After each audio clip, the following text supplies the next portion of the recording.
Естонські волонтери підсилять кримсько-татарський батальйон імені Номана Челебіджихана. Фонд Саб.ЮА, який постійно допомагає українському війську, відкрив збір на 2 бойові пікапи та машину швидкої допомоги. Загальна сума збору – 734 тисячі гривень.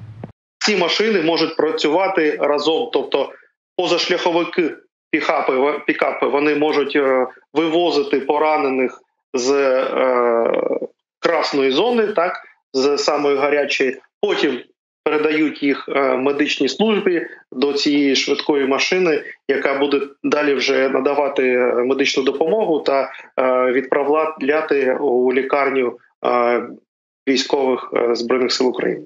Долучитися до збору може кожен. Сума внеску не має значення, бо кожна гривня рятує життя. Реквізити банки для збору на 2 евакуаційні пікапи та карету швидкої доступні за QR-кодом на екрані.